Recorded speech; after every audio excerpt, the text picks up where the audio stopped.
Assalamualaikum warahmatullahi wabarakatuh. Salam komunitas, sobat komunitas semuanya, dimanapun Anda berada. Jumpa lagi dengan podcast Averus ya. Aktivitas rutin kita untuk menyapa dan berdiskusi dengan teman-teman komunitas Averus yang diwakili melalui dialog dengan beberapa tokoh ya, atau orang-orang inspiratif atau teman-teman ngobrol yang barangkali bisa dibagikan kisahnya, pikirannya, pengalamannya kepada kita semuanya.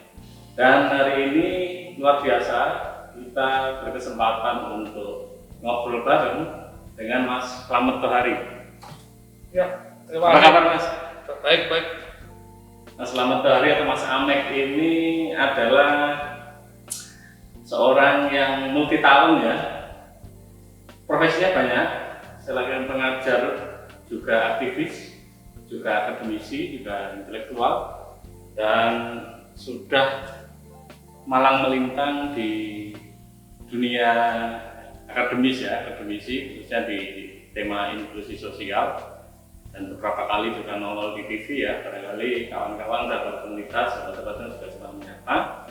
Dan kebetulan sama Ketua Umum Averus, beliau diminta untuk memperkuat tim pakar ya, Dewan Pakar Averus di bidang inklusi sosial dan layanan disabilitas.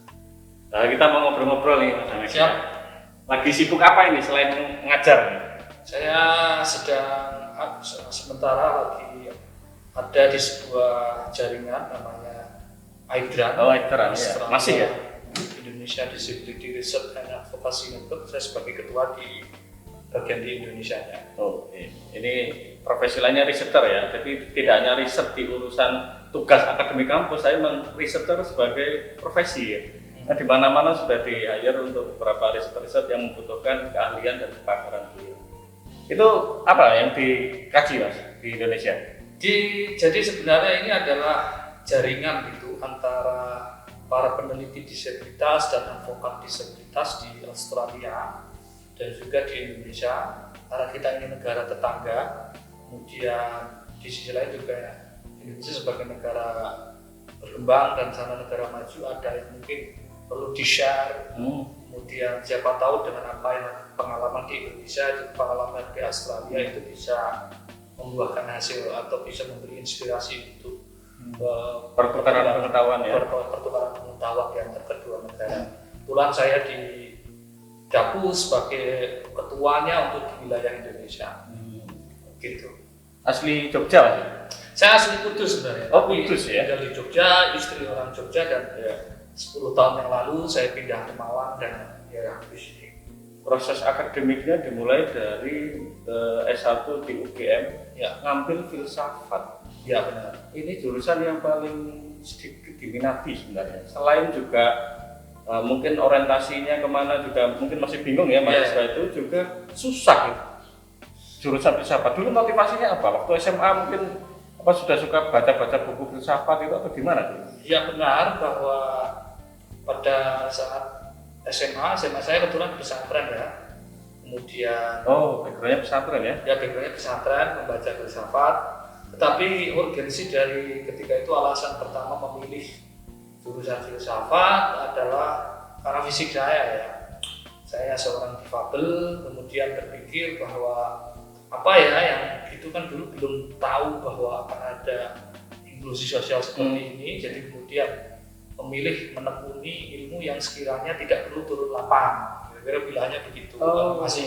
Masih cupu lah gitu.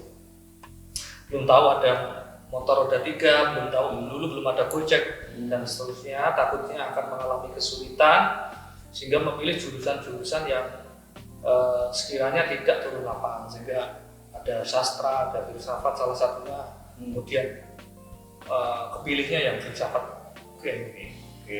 Selain dalam hal dalam konteks membayangkan nanti studinya biar agak sedikit terbayangkan itu ya, apa saja itu, ada minat juga nggak di filsafat sebenarnya dulu ya? Ya ada. Saya sejak SMP membaca Sufisme ya, kemudian juga filosof Muslim mungkin ya, pesantren Al-Ghazali dan seterusnya, juga tertarik. Di SMP saya membaca buku Dunia Sopi. SMP? Ya, kemudian buku yang lainnya ya, buku sastra, cerita-cerita. Rata-rata basicnya bicara soal filsafat. Saya membaca novel-novel. Akhirnya dulu pilihannya antara sastra ataupun filsafat, tetapi ternyata jatuh di filsafat dan itu tidak masalah dan saya sangat menyenangi itu. Terus kemudian S2-nya di sosiologi di Universitas Hawaii, Amerika. Ya, sebelum lulus itu kemudian terjun di dalam dunia aktivitas disabilitas, kemudian ikut di dalam LSM di Jogja dan juga perkumpulan penyandang disabilitas di Jogja, kemudian berbulan di sana melakukan advokasi, turun lapang, desa-desa dan juga workshop, pemberdayaan, menerbitkan majalah. Kemudian kok ini sepertinya aku butuh ilmu sosiologi karena banyak disability studies yang ada di dunia ini ternyata mayoritas pendekatannya adalah secara sosiologis. Kemudian mencari profesor sana sini dan yang cocok saat itu pas itu adalah di Hawaii dan kebetulan juga mengajar disability studies dan beliaunya juga seorang difabel gitu-gitu dan ya akhirnya memilih sosiologi. Berarti terjun di dunia aktivis tidak hanya sekedar aktivis tapi sudah terjun di dunia inklusi sosial ya? Iya. Itu sejak sebelum lulus S1? Iya. Luar biasa berarti ya? Sejak saya lulus tahun 2016, mungkin tahun 2004 atau 2003 lah saya terlibat di dalam dunia disabilitas. Dulu sudah mulai muncul ya? Muncul, tetapi istilahnya masih penyandang cacat ya saat itu. Tetapi kita mengcounter dan mewacanakan bahwa istilah yang tepat saat itu adalah difabel, bukan orang cacat karena kan konotasi dan juga makna dari cacat itu adalah buruk dan akhirnya akan menstereotip para penyandang disabilitas itu sendiri. Itu problemnya. Nah ini mumpung membahas itu ya tentang masalah istilah itu. Emang secara paradigma istilah disabilitas itu kurang pas, mungkin lebih ke difabel. Tapi secara istilah kan itu sudah baku dan dipakai di banyak ini ya di kajian sosial juga sudah untuk itu. Ini kira-kira apakah menurut Mas Amek ya, ini memang harus segera dirubah atau perlu hanya dikonstruksi makna saja?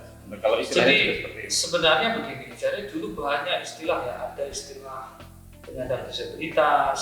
Dulu sebelum ada istilah penyandang disabilitas adalah penyandang cacat, ada kemudian anak berkebutuhan khusus, kemudian ada tuna greda, tuna netra dan seterusnya. Kemudian ada undang-undang tahun 97 itu yang memakai istilah penyandang cacat. Kemudian oleh segenap aktivis di Yogyakarta itu tidak diterima kira-kira gitu. Nah, saya menjadi salah satu bagian dari aktivis Jogja itu yang menggodok bahwa kata cacat penuh dengan kekerasan makna. Sebenarnya itu adalah sangat bias dan itu punya dampak yang sangat signifikan nantinya. Dan kita mengganti bahwa sebenarnya yang terjadi adalah kemampuan yang berbeda. Setiap orang itu mempunyai kemampuan yang berbeda-beda. Ada yang bisa makan pakai tangan, ada yang kemudian dia pakai mulut, menulis pakai mulut, dan ada yang pakai kacamata, ada yang tidak pakai kacamata seperti saya, tapi saya punya alat lain namanya krep dan seterusnya. Semuanya itu sebenarnya adalah alat, dan alat itu adalah bagaimana adaptasi kita terhadap alat itu sebenarnya adalah masalah kemampuan saja. Jadi itu adalah perbedaan itu. Tetapi kenapa kalau disabilitas kemudian dikatakan cacat? Nah, itu kemudian, sebenarnya yang benar adalah different ability, kemudian diganti difabel itu. Tetapi perdebatan kemudian meruncing karena istilah difabel itu juga tidak ada di dalam kamus bahasa Indonesia ya. Karena itu kemudian di dalam bahasa Inggris kata-kata unduhan div itu juga tidak ada. Nah, dulu istilah sebelum people with disability, sebelum CRPD itu di ranah pergerakan disabilitas di dunia itu orang itu lebih suka dipanggil dengan penyandang disabilitas atau person with disabilities. Karena kata disability itu mengandung makna bahwa dia menjadi tidak mampu dikarenakan kondisi lingkungan. Ada impairment, misalnya ada kerusakan atau kecacatan ini, kemudian karena kecacatan itu dia menjadi tidak mampu karena lingkungannya yang tidak mendukung. Misalnya saya pakai kursi roda, kemudian tangganya tidak mendukung, bukan berarti itu saya disabel, karena disabel itu adalah bagaimana dia tidak mampu karena ada lingkungan. Jadi bukan subjeknya ya, bukan tapi subjek. lebih pada faktor-faktor di luar dirinya. Faktor di luar dirinya. Maka itu penerjemahan person with disability bukan disable person, tapi person with disability itu kemudian diterjemahkan menjadi penyandang.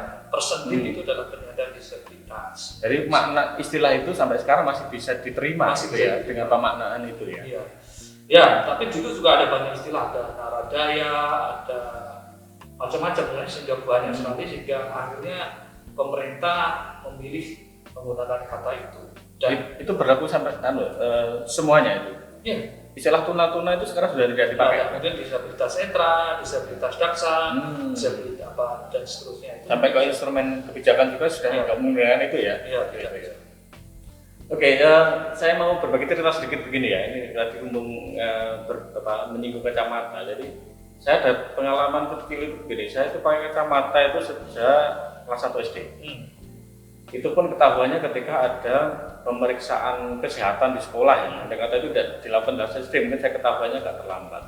Terus kemudian saya ketahui minus saya agak banyak sejak kelas 1 SD itu. Terus kemudian saya dapat privilege.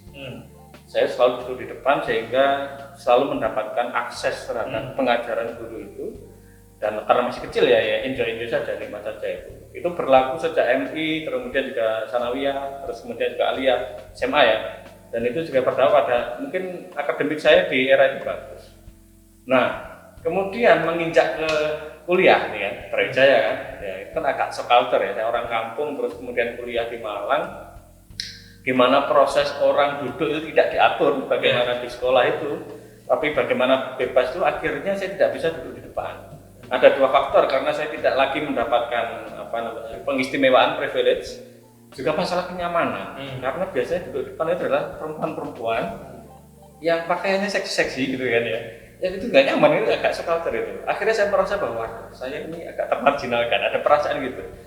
Nah, mungkin saya juga merefleksikan itu, mungkin gara-gara saya terlalu lama mendapatkan privilege ketika di sekolah itu. Nah ini gimana pandangannya Mas Ameng? Apa salah ini cara pandang ini? Sebenarnya tidak benar bahwa itu adalah bagian dari apa yang oleh dunia disabilitas itu disebut dengan rationable adjustment atau rationable accommodation. Jadi, rationable adjustment, gimana penjelasannya? Jadi rationable adjustment atau rationable accommodation adalah bahwa memberikan kebutuhan sesuai dengan apa yang dibutuhkan oleh siswa atau mahasiswa.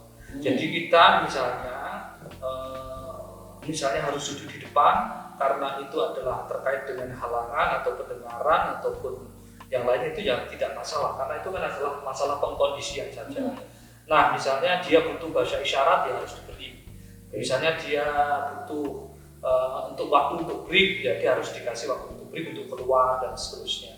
Itu adalah bagian dari akomodasi yang layak bahasa Indonesia. Akomodasi yang layak itu banyak hal seperti software untuk membaca bagi tunanetra, buku-buku yang dan seterusnya. Kemudian dosen mungkin kadang-kadang mengajar dia akan menggebiah-gebiah tanda bahasa Jawanya atau menyamaratakan misalnya tugas paper dikumpulkan 7 hari gitu.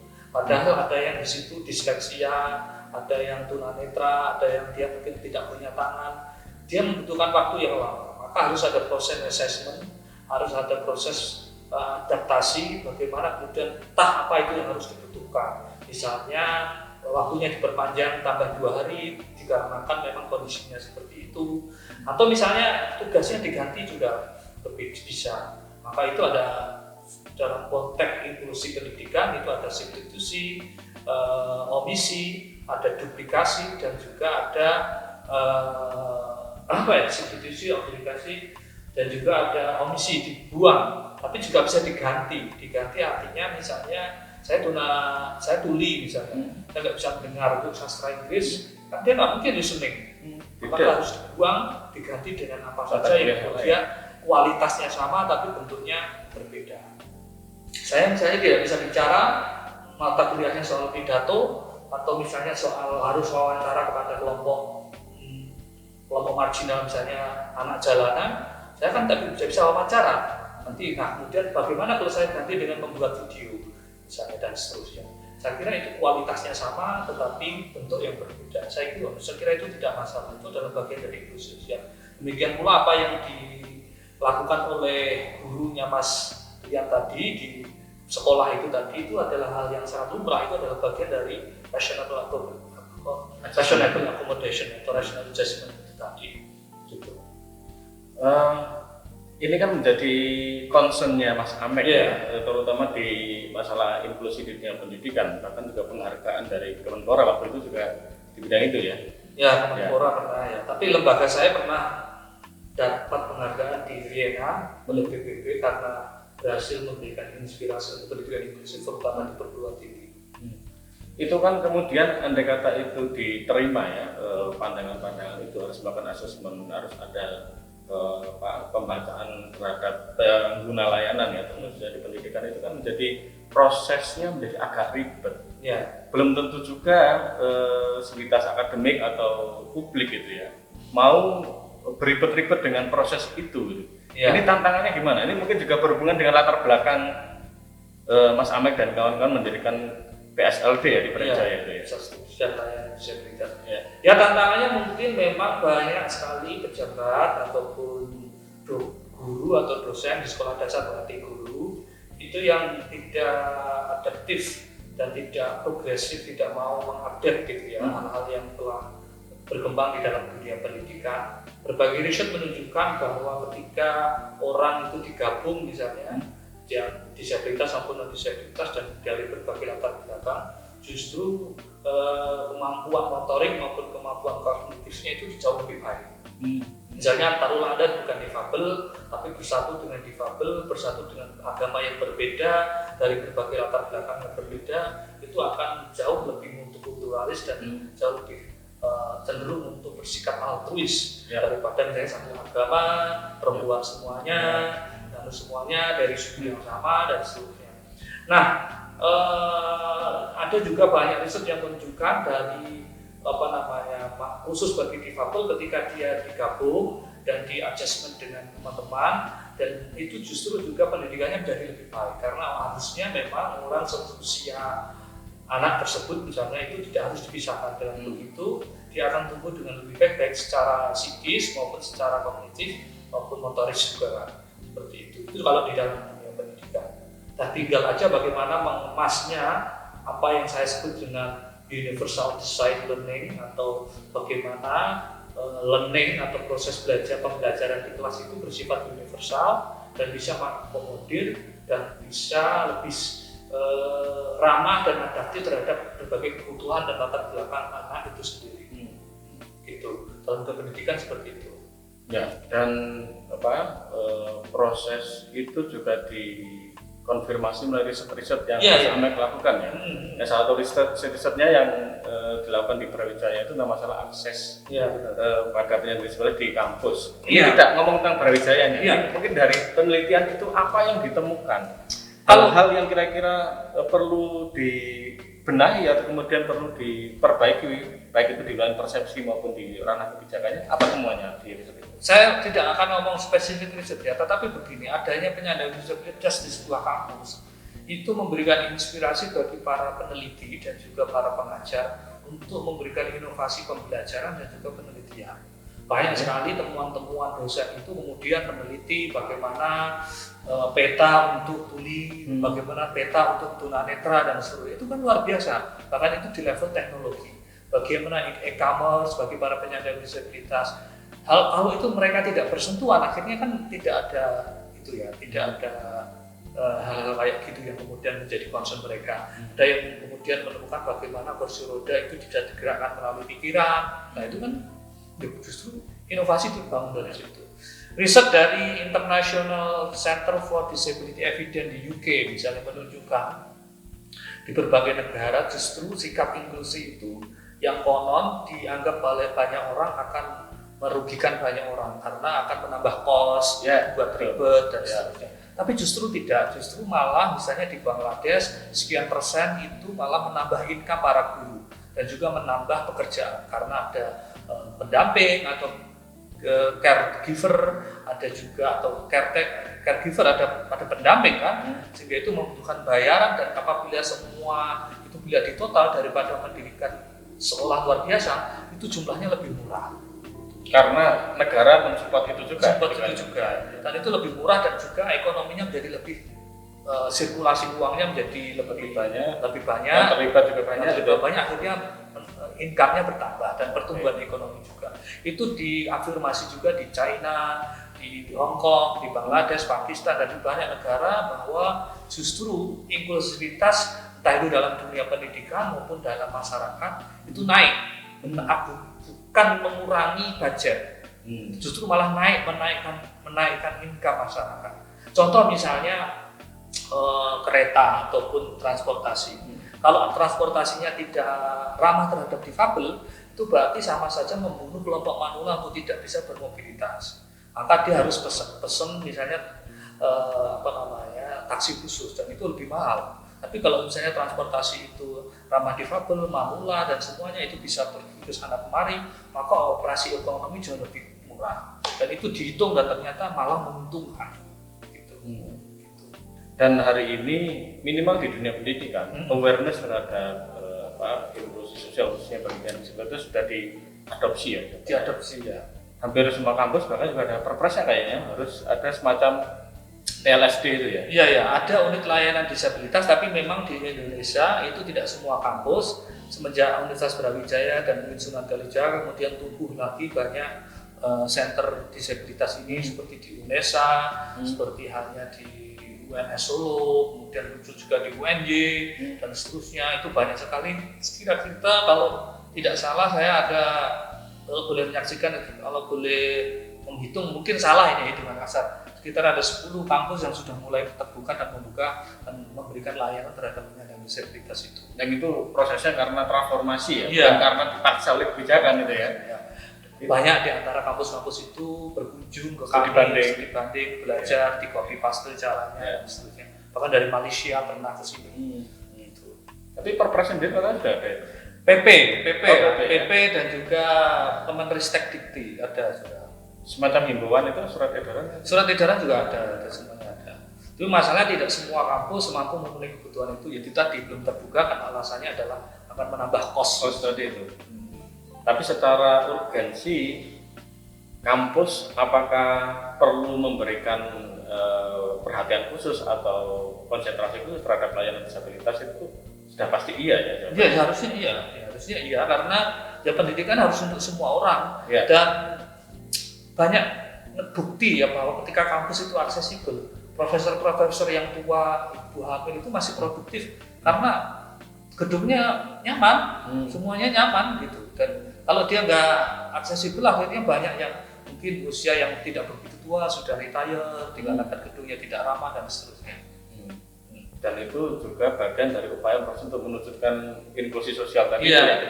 Jadi tidak perlu dikhususkan itu ya. Kan di dunia pendidikan mungkin itu sudah menjadi pandangan yang lama bahwa karena ini ada kesamaan keterbatasan kemudian dilokalisir di satu tempat untuk mendapatkan pola pengajaran yang sama. Nah itu tidak benar. Itu sudah tidak relevan lagi. Karena justru satu pertama adalah akan menimbulkan segregasi sosial di mana masyarakat tidak akan mengenal satu dengan yang lain. Yang kedua tentu alasan ekonomi, kosnya lebih banyak. Dia harus membangun asrama, dia harus mencetak guru khusus, dia harus sekolah khusus, peralatan khusus, dan rumit, bahkan lebih rumit kan begitu. Kenapa tidak semua kampus atau semua sekolah itu diberi fasilitas dan di situ dia bisa. Bagian dari segmen yang dikaji dalam kelompok marginal itu memang itu ya. Ini kan kemudian ketika mau tidak mau kita tidak bisa melepaskan dalam instrumen-instrumen pembangunan sehingga kemudian tidak hanya masalah alokasi tapi juga kebijakan, membuka awareness publik khususnya pemegang kebijakan dan orang yang bersentuhan langsung di masyarakat menjadi sesuatu yang bisa menjadi bagian dari upaya untuk memberikan layanan bagi kelompok marginal termasuk juga penyandang disabilitas.